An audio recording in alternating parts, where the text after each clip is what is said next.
Good afternoon, and welcome to Syracuse University Talks Business, brought to you by the Martin J. Whitman School of Management. My name is Kevin Bailey, and today's topic is entrepreneurship and attention deficit hyperactivity disorder, or ADHD. Before we get started, I want to share a few housekeeping notes. For the Q&A portion of this event, please submit your questions to the Q&A area of the Zoom webinar. We will answer as many of your questions as we can. Today's webinar is being recorded. It will be made available to the public via the Whitman website a few days after the event. Joining us today are three guests. Dr. Johan Wiklund is the Alberg Chair and Professor of Entrepreneurship at the Whitman School of Management. His research interests include neurodiversity and mental well-being in entrepreneurship, as well as the entry, performance, and exit of entrepreneurial firms. Welcome, Johan. Thank you. Also joining us today is Dr. John Torrens, Professor of Entrepreneurial Practice at the Whitman School and two-time Inc. 5000 entrepreneur. Having been diagnosed with ADHD as an adult, John has experienced both the negative effects as well as the positive effects related to starting and growing a company. John, thanks for joining us today. Finally, I am pleased to introduce our moderator for today's discussion, Laura Marion. Laura is currently in her last term as an undergraduate student at the Harvard University Extension School. A member of the Harvard Innovation Lab Venture Incubation Program, Laura is currently focused on independent research on how to efficiently manage innovative, neurodiverse teams within corporations. Thank you very much for facilitating our discussion today, Laura. We're very pleased to have you. Thank you, Kevin, and thank you everybody for joining us. We will dive right into it. And Johan, would you start us off with introducing your research on that topic? Sure, I'll do that. Thanks very much, Laura, for that introduction. So hopefully you can see my screen now. Can you do that, Laura? Good. All right. Well, thank you very much. So I'm going to talk a bit about research that we've done on ADHD and entrepreneurship, both my own research and that done by other people across the world. And I promise to keep it very brief. So I'll do that. And if you want to know more about this link between ADHD and entrepreneurship, I'll be happy to talk to every one of you after this seminar. You know, you can just feel free to send me an email. And yeah, I am assuming everybody knows what ADHD and entrepreneurship, what those concepts mean. I'm not going to go into detail about either of them. Anyway, so there are essentially, we have found that there are essentially three connections between ADHD and entrepreneurship. And the first relates to being an outlier. The second one relates to the concept of impulsivity, which characterizes people with ADHD. And the third one is the lived experience of struggling with ADHD throughout your life. So those are the three connections that we found, and I'll go into some detail to talk about all three of them. And first, being an outlier. I'm actually going to start by mentioning something related to being an outlier in furniture design, and I'll explain why. So this is the distribution of the height of middle-aged males in America. So people like me. And this is actually a picture of me. This is what I look like. And I'm actually an outlier. I'm pretty tall. I'm 6'7". I'm the tallest person at the Whitman School, for example. And I'm actually so tall that I don't even fit in this chart, because that goes up to 6'5", and I'm at 6'7". So I'm a little bit too fit this chart. Anyway, so I'm going to reveal a little secret, and that is I have never in my life sat in a comfortable chair. And the reason for that is that chairs are designed for people that are much closer to the mean of this distribution, as opposed to me that is an outlier. So if I want to sit in a comfortable chair, I have to make it myself. And if we now switch over to job design, companies design jobs, for people, and they same as with furniture, they design jobs to fit people that are closer to the mean.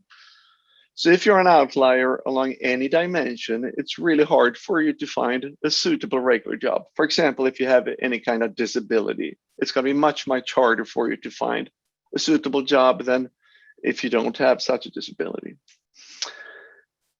I think the beauty of entrepreneurship is that entrepreneurs, they can design jobs to fit their own unique needs and strengths.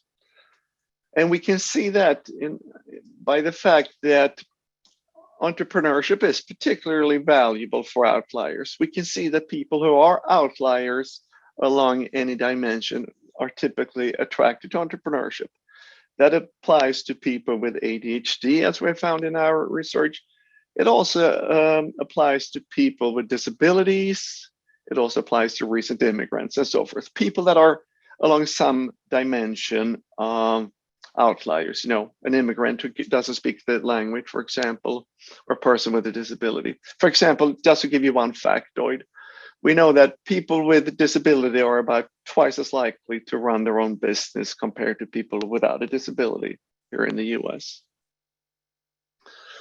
So that was the first thing. That was about being an outlier and being attracted to entrepreneurship. Second is impulsivity. And when I think of impulsivity, I always think about Donald Duck as kind of illustrating what it means to be impulsive. And if you're impulsive, it's defined by, you have this inability to wait. You want everything now. You tend to act first and think later. You're reward seeking, which means that if there is a chance to do something, you typically see the potential positive things of doing this, but you don't see the negative things as well. And finally, you have a hard time delaying gratification. As you see Donald Duck there eating as much pie as he can, as quickly as he can. So those would be characteristics of being impulsive. And this is something that characterizes people with ADHD.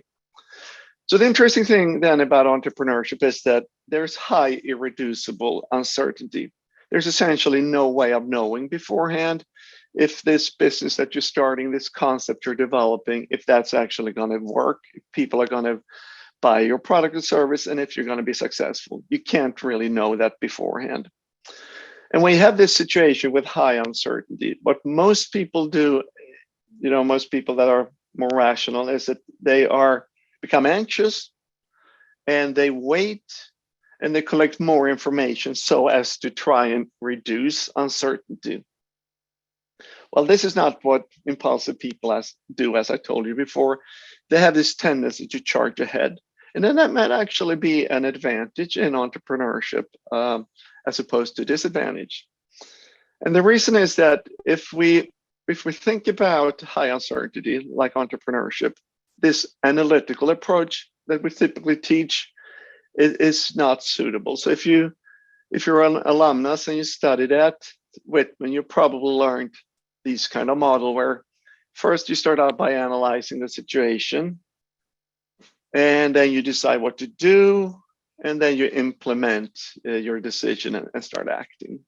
And that's great if there's low uncertainty, so information is reliable, but it does not fit if there is high uncertainty as an entrepreneurship. Then it's better to have an action-oriented trial and error approach, which means that you start off by acting, then you evaluate what happened. And, once you see what happened, you decide, should I continue doing what I did or should I pivot, revise what I did and do something else going forward? So that's essentially how this approach works. So if you think about this as the link to entrepreneurship, the link to ADHD, we can see that this action orientation, acting first, thinking later, it's natural for impulsive people. And therefore, we could say that there's an inherent fit between entrepreneurship and the characteristics of having ADHD. It's also interesting, if you look at what we teach at Whitman these days, we don't, maybe we used to teach much more about the business planning and stuff before. Now we teach models such as a lean startup and design thinking. And these are much more focused on acting, evaluating what happened, and then pivoting. And I would argue these are very well suited for people with ADHD who have this bias towards acting. All right. So the third thing I said about was the lived experience of having ADHD and struggling, that can actually give potential advantages to entrepreneurship. And I'm going to lay out some of those aspects. So the first one is that if you have ADHD, you're used to working hard for things that others take for granted.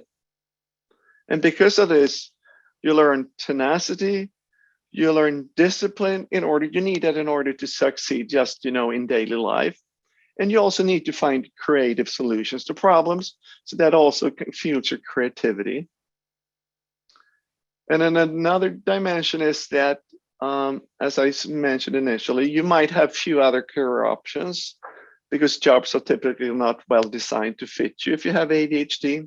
And because you have few other career options, it means that you are dedicated to entrepreneurship and you don't give up when things get tough. If you have other options, it's much easier for you to give up and try something else.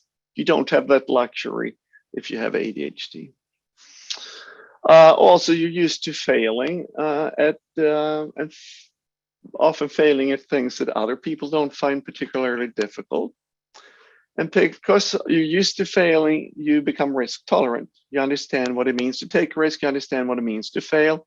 And you can also put this risk of entrepreneurship in perspective to see that it might not be as risky as other people perceive it, because you have seen other aspects of life where failing can be much more devastating than they can be in entrepreneurship. And finally, if you have ADHD, you're much more likely to solicit help from others to get by in your daily life. And because of that, you have developed skills in networking. And these skills, of course, are valuable in entrepreneurship. Network is crucial to succeed in entrepreneurship. So these are examples of struggles in life that people with ADHD typically have, and struggles that can lead to skills and advantages when it comes to succeeding as an entrepreneur. To sum up, the three things I spoke about is being an outlier. Because you're an outlier, if you have ADHD, it means that you're attracted to entrepreneurship, where you can design your job to fit your own strengths and weaknesses. That is something you share with other outliers. But there's also something fundamental about the characteristics of entrepreneurship, namely being impulsive, that makes you well fitted for entrepreneurship. It gives you this inherent fit. And the third dimension is this lived experience, that thanks to the struggles you've had throughout your life, you develop useful skills that you can use to succeed in entrepreneurship. And that takes me to the end of my presentation. Thanks for your attention, and over to you, John. Let me see. I'm going to stop my share here.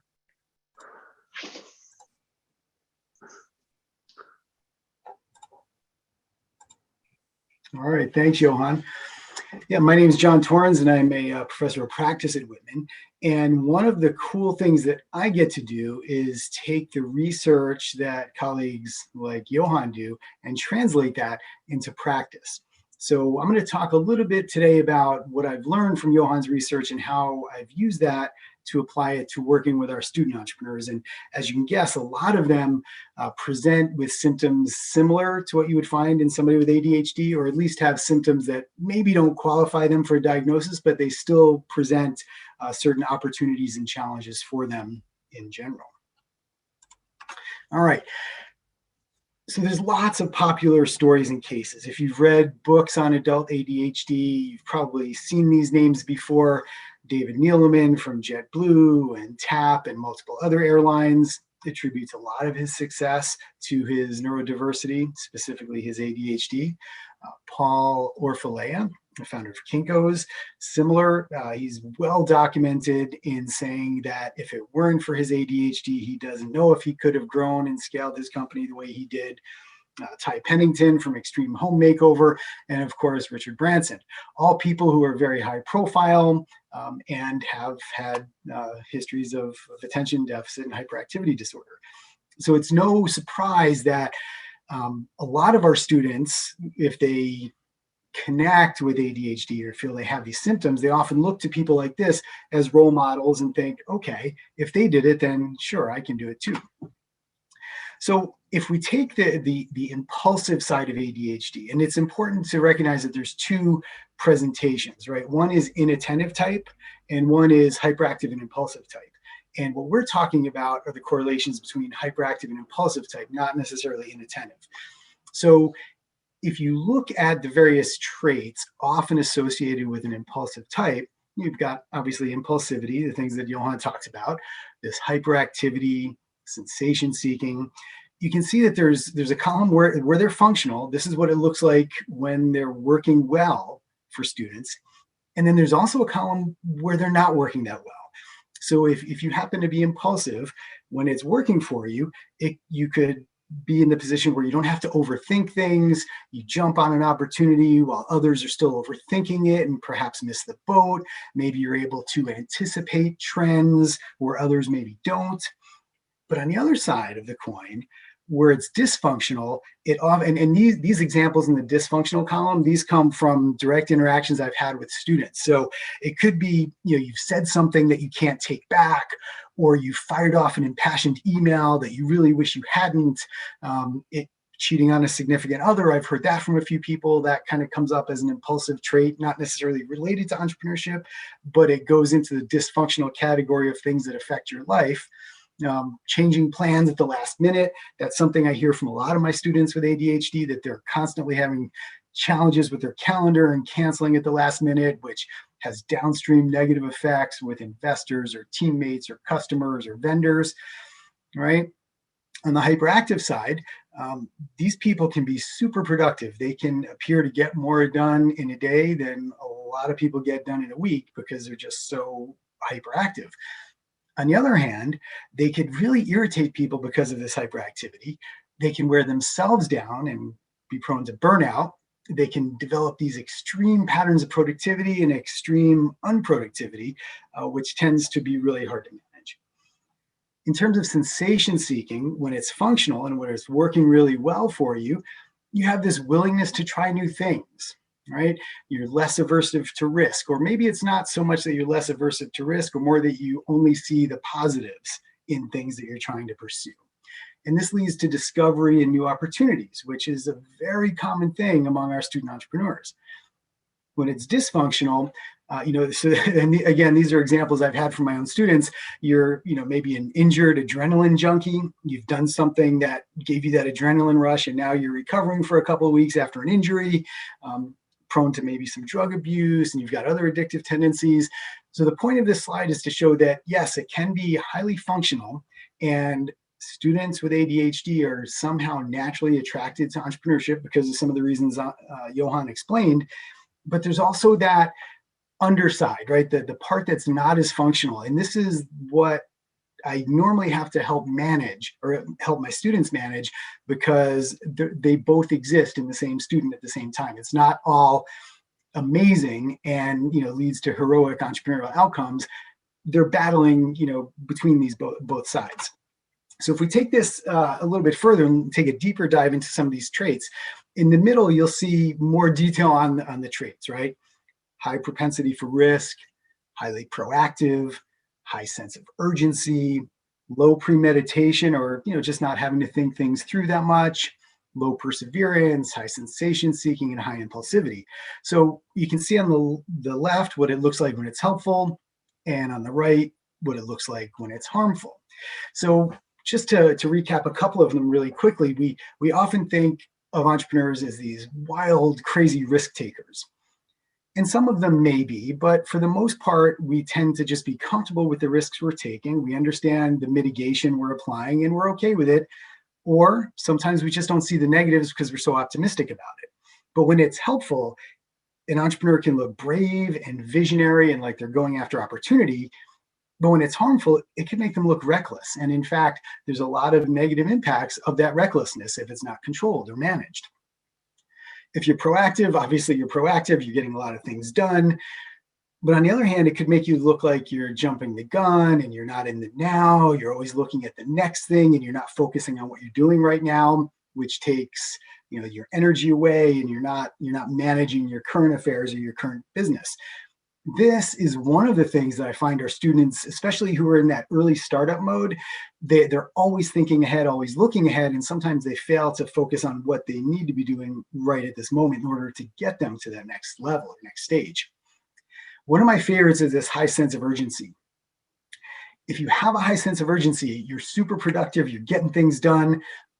But what I see in the students is that they drive their teammates absolutely nuts. So they seem overly impatient, they're not waiting for things, or what it could look like normally in practice, what it looks like is the founder with ADHD has an idea and fires off a text or an email to a teammate, you know, maybe at 6 or 7 p.m. on a Friday night, and the teammate gets it and now is all stressed because the founder asked them to do something or shared an idea. Maybe the founder didn't expect them to act on it right away, but they had the impulse and they had to get it out. Now the teammate has it and they're like, well, what do I do with this now? Do I react to it now? Do I not? And they just think, man, this person is just super impatient or has a lot of urgency, which can work in an entrepreneurial setting, but it has these downstream negative effects for your team. And you can see some of the other things like we talked about, the low premeditation, right? You can act fast, or you could rush decisions and make bad decisions. Low perseverance is an interesting one because if you have low perseverance, when it's functional, you move on quickly, right? And I see that a lot in my student athletes. One of the things I hear from my student athletes who are in entrepreneurship, they say, one of the things that I learned being an athlete is that you have to have a really short memory. You got to forget the last play. If the last play didn't go well, you know, you did something wrong, you got to forget about it and move on to the next one and not let it stay in your head. Likewise, with my students with entrepreneurship, if it's working for them, they forget the mistake they just made and they go on to the next one, right? Also, on the negative side, if you have this low perseverance, the downside could be, well, maybe you just give up too soon because now you've gone on to something else and you didn't really stick with it long enough. And the same thing with the sensation seeking and the impulsivity that I mentioned earlier. So again, the point here is that there's an opportunity for it to work well for you, and there's also an opportunity for it to be kind of harmful. And the trick with working with our student entrepreneurs with ADHD is helping them manage this. And there's not a playbook for this, right? I can't just kind of, you know, open up a book and say, okay, this is exactly what we do. So it tends to be very highly customized per student. You know, when I'm mentoring a student that I suspect has ADHD, because most of the time I don't know for sure. Most of the time the student doesn't know for sure. And I'll refer them for an assessment if I think they need it. But regardless, we're still dealing with traits, right? So these are the types of things that the students struggle with and that we try to help them with. So in terms of an approach, so the things that I've learned from Johan's research and other people on campus who do this, there's three things that I try to do with the students. One is do a consumption audit with them, and I'll explain that in a minute. Help them manage their activity, different types of activity, and then cultivate a support group. So the first one, think about what you consume. You've probably seen these people, right? They've got coffee, they've got sugar, they've got sweets, they've got all sorts of stuff that they're putting into their body. But when I talk about consumption, I'm not talking about just what you put in through your mouth, but also through your eyes and ears, right? So yes, there's the food and drink, and there's a lot of research to suggest that avoiding certain foods is more effective than adding things. You can't really add enough things to manage your symptoms, but you can remove certain things, okay? And there's a lot of evidence for that. Same thing, you know, in terms of beverages, what you put into your body. A lot of times I hear students report that they like to drink at night just to help them fall asleep, but there's absolutely no evidence that that's a really productive habit to get into, okay? The other thing in terms of consumption is just the media they're consuming. I remember walking into a room in our launch pad and was talking to a student who said they were just having trouble focusing and getting started, but they had WhatsApp for web up, they had a stock ticker, they had the camera for their apartment up, they had all sorts of inputs going on, which made me think, well, yeah, no wonder you're having a hard time, kind of getting through the noise and finding the signal, right? And then other media as well. So often what I do is I say, look, let's just audit your consumption in food and drink, but in terms of media and information. And a lot of times when we do that, the light bulb goes off and they say, oh yeah, there's a lot going on here that I can manage right now. The next is what they do. So the activity level. So not just in terms of what they do physically, but what they do in terms of their companies. So we know that a mindfulness practice is super helpful. And if you think about it, it makes sense, right? Because you're paying attention to how you pay attention, right? If you consider a mindfulness practice that way. Exercise is shown to be really helpful, being out in nature, constantly considering this work-life balance or work-play balance. The other thing that I find, especially with the students who don't have a lot of real life experience or work experience, is this idea of delegation and activities and tasks. So they feel as the entrepreneur, as the founder, they've got to do everything. That's just the way it is. And it's super liberating for them once they realize that, there's things that I hate to do, but there's about 10 or 15 other people that I know who actually love to do these things. So how enabling is that for me to get them off of my plate, give them to somebody else, they'll do them well, and I can focus on the things that I do well that the other people don't do as well. So it's a simple thing, but often hard for them to get their heads around. And then, of course, surrounding yourself with supportive people. So friends and family, peer groups, support groups, ADHD coaches. Over in our Blackstone Launchpad, it's just a hive of activity for student entrepreneurs. And when you go in there, you can actually feel the energy as soon as you walk in. So I think just having access to other people who are, who operate in a similar manner can be helpful. So I've had small groups of students that I've worked with before, just kind of pitched it to them, said, hey, would you mind if we, brought a couple other people into this conversation because we're talking about the same things. And that tends to go over really, really well with the students, and they tend to enjoy it and get a lot from it. So I'll stop my share there. So, that's a little bit about what I do to translate some of the academic research and try to help our student entrepreneurs on campus. And yeah, I'll kick it back over to Laura or open it up for questions. Yes, thank you for sharing those fascinating insights. And we received some questions from graduate students in advance. So I would like to start off with those questions, but please, everybody, feel free to add questions. We try to answer as many as possible. So the first question we have is if there is a field or industry that entrepreneurs with ADHD gravitate towards. You want to start, John? Do you want me to go first? Yeah, no, you can go ahead first, Johan. I'm just yes. So I mean, we're working on a study right now, actually. So nothing is published yet, but it seems that, and it's not really that strange, but it seems that in new industries where there's a lot of growth, so you can think something like artificial intelligence, you might think about something like growing marijuana. Those kind of more modern industries seem to be places where people with ADHD can do very well. And the reason is because things are developing very fast. And like we mentioned, both John and I, you have that tendency to act very quickly and also to change your mind. And you could say in these industries that is rewarded and not so much punished as compared to some other industries. I would say modern, rapidly developing industries in general would fit well for somebody with ADHD.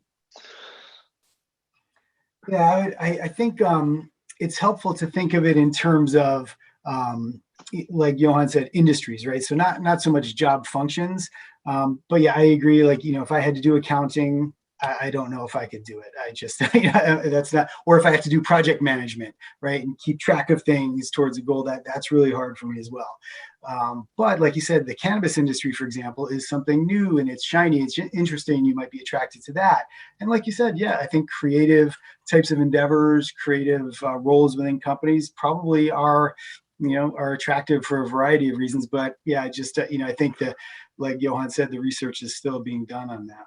Yeah, so I see there's a question there by Joe that actually links to what you said, John. Joe says that he enjoyed marketing and did not like finance and accounting. And I can only say, I don't know, I've probably spoken to 100 entrepreneurs with ADHD, and that is something that's consistent. And that's what you said as well, John, right? Yeah. That people typically hate accounting, working with those kinds of things. And what we see is either they delegate it to a family member, they hire somebody to do it for them, or else they don't know either. And eventually IRS come running after them. So there are a few different options there for how people act. Yeah. But just to jump off that real quickly, so if you think about an undergraduate student or a graduate student who's got an early stage company going, and they get to the point where they've got to do their financials because either they've got investors that want to look at it, or whatever the reason is. This is where I see a lot of them get stuck and they stop, right? Because they get into it and they say, I can't do this. Maybe this isn't for me, right? Versus thinking a little differently and saying, okay, well, this part isn't really anything that I like or I'm good at. But I'm on a college campus with dozens of people who are good at it and like it. So that when that light bulb goes off, then you see things start to click and they say, oh, there are people who are good at the things that I don't like and I'm not good at, and let me go out and find them. And then things really get interesting for them. Yeah, absolutely. And that's what you said. You need to surround yourself with people who are helpful and have skills that are different from your own. I think that's extremely important as well, as you said. Yeah. Laura? Yeah, then we have a few questions about medications. So there's a question if do you know the difference between the success rates between people who are on medication and people who are not on medication, and if it maybe makes a difference starting off a business without medication but taking on medication to keep it running? Do you have any experience in that area? Well, so I mean, my own experience, so I can just tell you for me, right? And I can tell you how it went for my kids and things like that. There's an entire field dedicated to this, right? So I don't want anybody to think I'm giving you medical advice or anything like that. In my experience, medication can be profound for some people, but it can be a disaster for others, and it's very individual. So if this is a route you think you might want to take, you definitely need to talk to a healthcare provider, preferably somebody who specializes in this. And in my experience, after I got diagnosed, and the reason I got diagnosed is because I realized I was just having trouble with my team, or they were having trouble with me rather, right? Which caused me to have trouble with the business. So I did the evaluation, and then my doctor said, okay, well, if you want to try drugs or meds, here's what we do. So we started with one drug, we titrated a little bit, started with another drug, did another drug. We went through them all, Ritalin, Adderall, Vyvanse, Concerta. I had to kind of take my own data and say how the side effects were. And at the end, I didn't like any of them, right? I wasn't sleeping well. I didn't eat really well. I felt kind of dampened. But both of my kids, on the other hand, they had different reactions, right? So my son, he can focus like nobody's business when he's on his Vyvanse, but he doesn't eat and he doesn't sleep. So he tries to take it strategically. My daughter, on the other hand, she has very few side effects, but she takes it also strategically only when she's got something important that she needs to do, because her social side of her personality is limited a little bit. So again, I think it's going to be different for anybody, and I don't want you to think that my experience is going to be your experience, and you should definitely seek some advice from a doctor on it. Wonderful answer, John. I can't agree more. Let me just add two little things. So, I mean, you're absolutely right. My own experience talking to entrepreneurs is very much what you say. They're all over. Some take medication consistently, some take it, never take it. But I also met people who take it on a kind of need basis, depending, if they're going to be creative, they typically don't take the medication. If they think they're going to be in meetings all day, they might take it. But also, if you look overall on people who are diagnosed with ADHD, the majority take their medication at least sometimes. That's something we know. But in terms of systematic evidence, we don't really have that.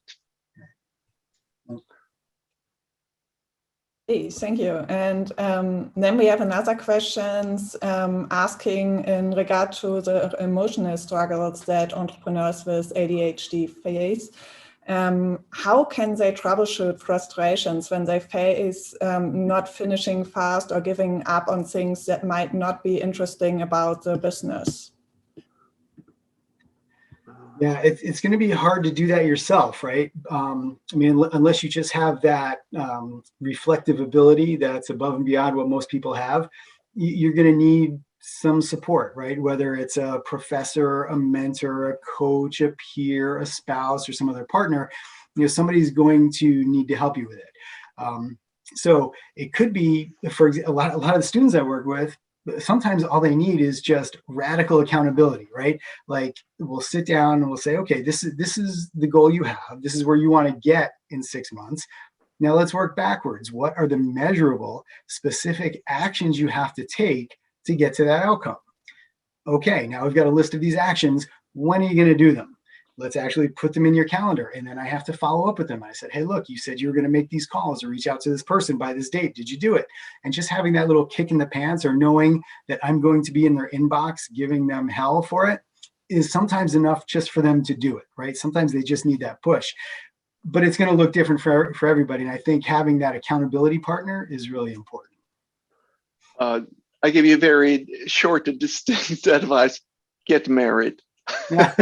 We find that if there's anything that we can, the biggest kind of positive thing we can see for entrepreneurs with ADHD is that those that are married, can do really, really well, whereas those that are single don't always do quite as well. And it's exactly related to what John was talking about there, having somebody close to you, that kind of understands you, with whom you can interact. And it all goes back to this thing about, I would say, kind of understanding that if you have ADHD, you have certain vulnerabilities, and be honest to yourself about those, and kind of understand that there are things that you're not as good at as most other folks. And then, seek help in those areas. And, like the question implied, completing work and actually getting things done on time. That's typically a weakness you have. If you have ADHD, and, be humble, seek help. And it seems that most entrepreneurs seem to seek help from their spouses, and that works out very well for both parties. Yeah, for sure. So it's just some other tips on that, because I see a bunch of questions, in a similar topic area. So what seems to work really well for a lot of the students, and even some, I work with other people who have graduated already, it's just something as simple as putting it in your calendar. It is sometimes all it takes, right? I know for me, like this was my calendar for today, right? I print it out. If it's not on my calendar, chances are it's not going to happen. If it's on my calendar, I can guarantee you it's going to get done. A lot of the people I work with are similar. So if it's important enough that you feel like you have to do it, then it should be important enough to take up time in your calendar. The other thing that I really like that I started doing with a few students is just setting a timer, right? So if it's something you're procrastinating on, and usually that kind of, when you have resistance to getting started with something, there may be something else going on where it's something you should be delegating anyway. But set a timer for 15 minutes. You can do anything for 15 minutes, right? So start the activity and say, hey, look, if I absolutely hate this, I'm done in 15 minutes. But chances are, once you get going, you exceed that 15 minutes and then you get in the zone and you get moving, right? So usually just getting started with something is usually enough to get the momentum going in the right way. And then it seems to be less of a problem, assuming it's something that you're going to be able to do anyway. If not, then I highly recommend you find someone to delegate to. So can I just add one thing? I see here is a question as well. Somebody's asking, saying that I had a difficult time sitting still and reading as a child, and then had problems in attending lectures during his or her time at Whitman's. Mm-hmm. And asking, is this common? And I would say it's very common. We just completed a study here of the students at Whitman, and we find that those that have ADHD or would qualify for an ADHD diagnosis, they typically hate lectures, and they're much more like group work, working with their peers. And actually, John and I have been talking about potentially designing a course specifically for students with ADHD in entrepreneurship to teach them. And such a course we would very much take out all the lecturing parts and have people do much more independent work and group work, which seems to fit much better with somebody who has ADHD. So that's a great question, and we're trying to do something about it here at Whitman now. Thank you. And we also have a question about the failure rate. So as startups fail all the time, this person is asking if there, do you know anything about the statistics about how many ADHD entrepreneurs fail compared to entrepreneurs without ADHD? We don't have any systematic evidence. It's really hard to get good data on that because you typically only find out after the fact, and so I would love to be able to say something, but I can't really. I mean, I have my suspicions. I could share those. I would think that failure rates probably will be higher if you have ADHD and you start by yourself. I think we must think. I think if you have ADHD and you work on a team with people who don't have ADHD, I think a lot of things are going to change, including the risk of failure. But I think if you work by yourself, because you tend to throw yourself into things without planning that much, I would assume that acting alone, the probability of failure would likely be higher, but not if you're on a team. Do you share that viewpoint, John? What do you think? Yeah, well, we know that people with ADHD and entrepreneurship, they have more starts, right? They take more attempts. So I think the more attempts you take, it's just naturally you're going to have more failures, right? Yeah. So then the question is, well, what do you do with that failure? Do you dust yourself off and move on and learn from it, or do you really suffer from it, and have a hard time moving on? Chances are you're able to get past it and you're so excited about the next thing that you forget about the failure and you've learned from it, right? But yeah, like Johan said, it's hard to cite any systemic evidence for that. Yeah. Great point. I completely agree, John. Very well said. Yes, thank you. And we have a great question from Jim from our audience. And Jim is asking what your perspective is on people with ADHD and dyslexia. What does the research say in that area and on these two conditions combined? We know they are often combined. We know that a lot of people who have one also have the other. Yeah. And it seems that, I think that you mentioned Richard Branson there, John, early on, and Orphelia as well. Those are just two examples of people who have both conditions. And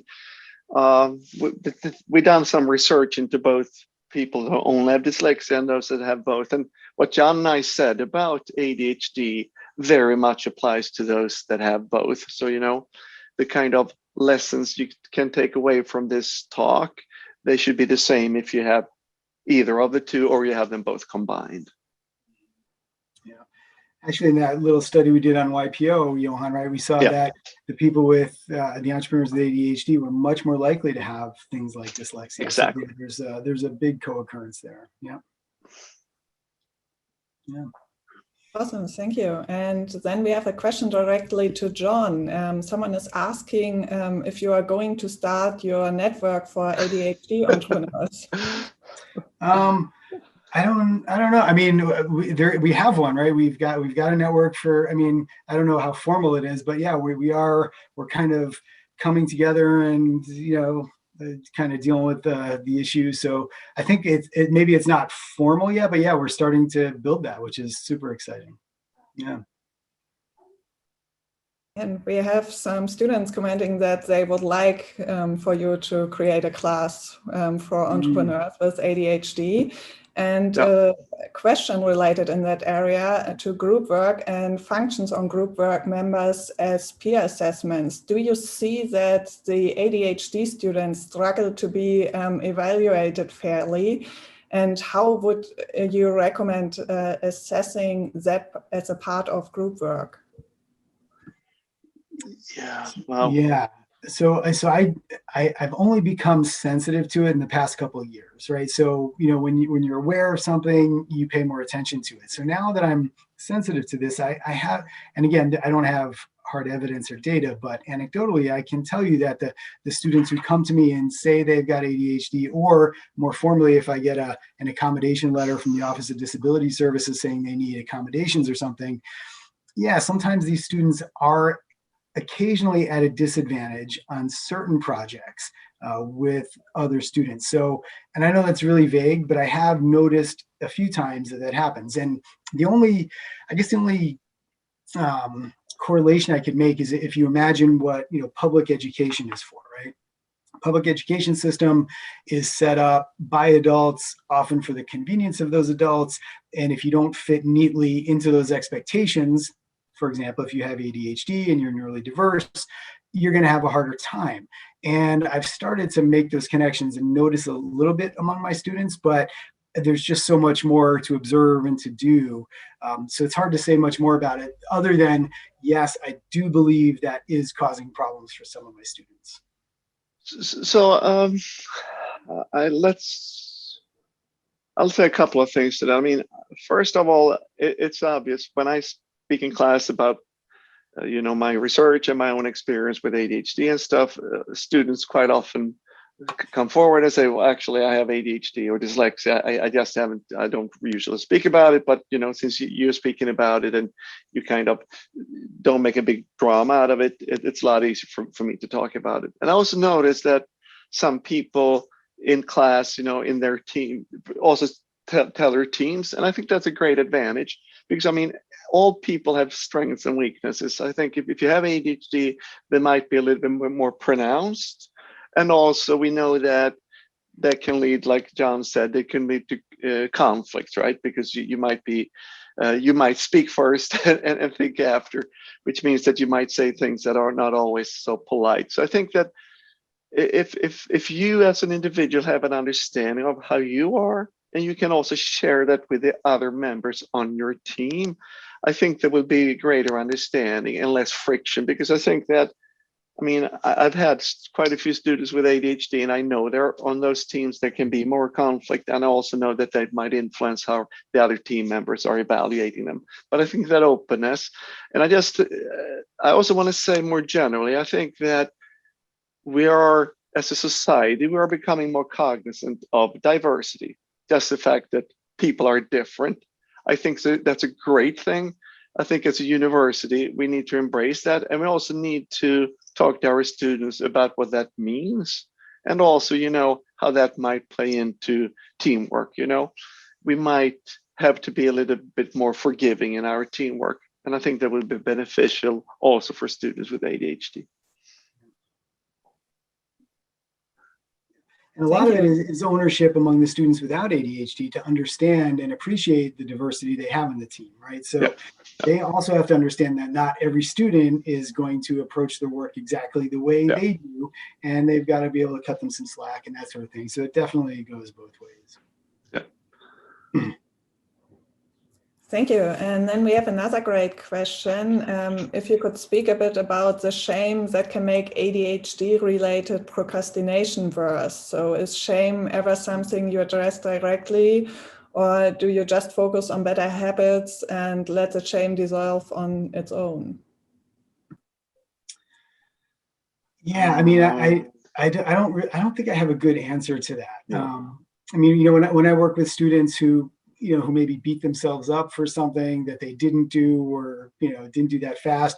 Honestly, we just focus on moving ahead, right? Just forget about that. It's in the past. What do we have to do next to achieve the outcome you said you wanted? And that's generally how I deal with it. But, there could be more to it. I'm just not aware. Yeah. I don't. I mean, that's more of what a therapist might be able to answer. I don't want to jump too much into that. I can address. There's actually a question here that I'm just gonna take. It's they're asking if students with ADHD struggle more with standardized exams, and the answer to that question is yes. And we know, for example, that if a student with ADHD takes the test when they take their medication versus when they don't take medication, they typically do a lot better once they take their medication. Typically if you have ADHD, standardized test is not your best friend. So typically they underperform in those situations. Thank you. And we also have a question from Leonard, and he would like to know how he should position himself, or how should oneself position inside a large organization to focus on entrepreneurship. Oh, wow. So it's within it's within an organization to make the most of your ADHD? Laura, maybe you can answer that, Laura. I think that relates to your own research. Maybe you can speak to that a little bit. And that's a challenging question because it depends a lot on the organization. So I try to work on some management approaches, how to manage a neurodiverse team. But it really depends a lot on who are you working with. What I learned and what I saw a lot from people who I talked to is don't be ashamed to use your strengths, and don't be ashamed to say, I'm better focused if I do it this way. Let me go outside, let me create something while walking, and don't be ashamed of finding your own way in there and your own outcomes. Yeah. Let me just add, I'm at least reasonably hopeful when it comes to this, because so much of this depends on what leadership does and what leadership wants. And I think that there's been a lot of talk recently about organizations embracing diversity. I think it's been, but now I think we're seeing more and more organizations who are willing to walk the walk as well, that are really willing to embrace diversity. And I think that that's what's needed. I think it's really difficult to kind of try and delegate this to the individual who happens to have, ADHD or being diverse in any other way. I think it's about organizations embracing this and being cognizant of it and trying to help their employees. And I think we see more of that now than we did just a couple of years ago. Yes, and I also heard from people that companies really start to look for people who are neurodiverse in many areas. So including the United States Department of Defense, someone told me they are looking for people, and they are really big organizations who really start to embrace diversity. So that's great news on that area. And we have another great question from Jordan, and he asked if there are any strategies around modifying prime hours of focus. So he tends to struggle a lot during the day, but focuses exceptionally well after 10 p.m. and can focus very well all night. Yeah, and so back to Johan's. Well, yeah, Johan, you take that because I know you've got a great point on it. No, I mean, I think this is exactly when I said, you can adapt entrepreneurship to fit your own personal strengths and weaknesses. This is one of the key things I found with entrepreneurs with ADHD. A lot of them that I met, they work when they have their energy, when they feel motivated, and they sleep when they don't. So, I mean, I know a lot of people are up 4 or 5 in the morning working their butts off, and then they might take a nap at 11 a.m. So I think that, to the extent that you can maintain a healthy social life, I think try and adapt your work to fit when you have those bouts of energy. And I'm assuming you're an entrepreneur now. So, yeah, John. Yeah, no, right on. But of course, much harder if you work for an organization. Exactly. You could be there from 9 to 5. So that's really tough to fit that square peg into that round hole. It could be worth a discussion with your supervisor or an HR manager just to explain the way you're wired. And I know now, after the pandemic, work arrangements have shifted a little bit, and I think companies are recognizing that you can get a lot more done. So my own personal experience, there's certain hours of the day that I'm super productive. There's certain hours of the day that I really want to exercise and others that I just don't. And if I honor that natural rhythm, I'm just way more productive than if I try to force myself to do things that I'm just not capable of or ready for or otherwise wired to do at the time, Yeah. 9 to 5 was developed when we had assembly lines in factories. There's really very little need for it now. And I think we need to think much more flexibly about those kinds of things. Yeah.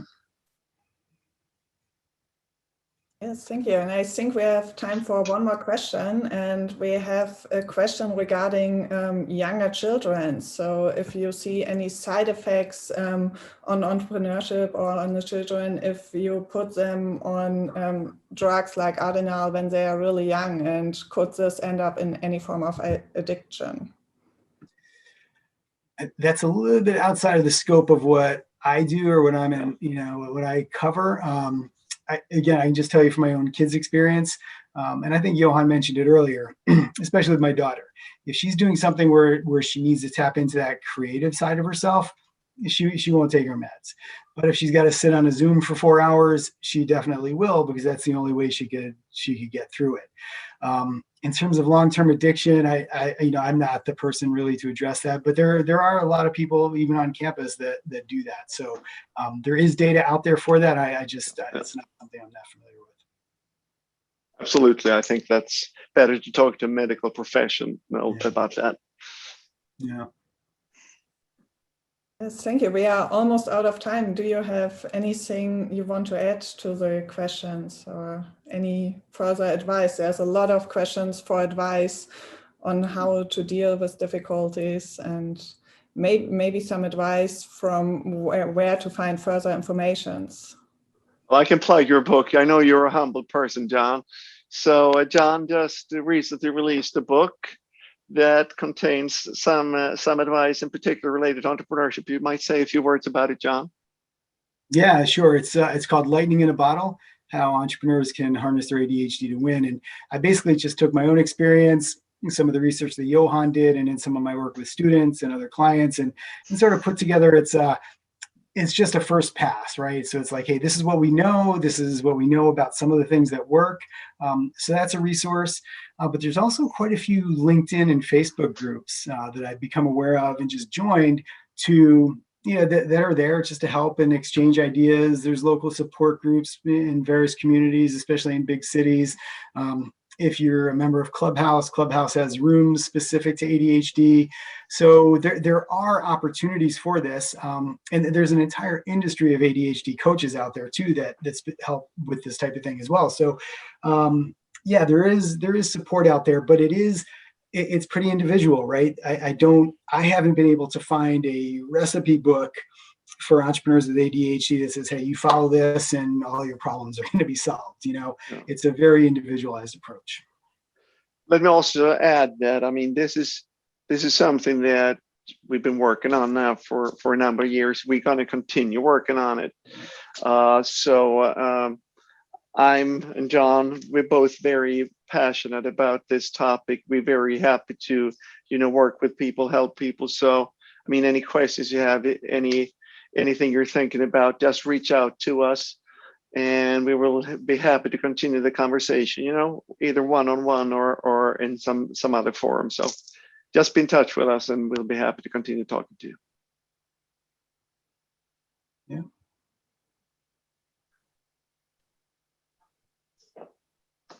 Well, what a great conversation. Thank you, audience, for joining us for this Syracuse University Talks Business webinar. And thanks to Johan and John for sharing your terrific insights, and to our moderator, Laura Marion. I also want to extend thanks to Mike Cameron and Don McWilliams for running the show behind the scenes, and to our American Sign Language interpreter, Maureen Moose, and Julene Bahada for providing live transcription. We hope you've enjoyed today's conversation. A recording of this event will be posted to the Whitman website. You'll find it at whitman.syr.edu in a few days. Have a great day.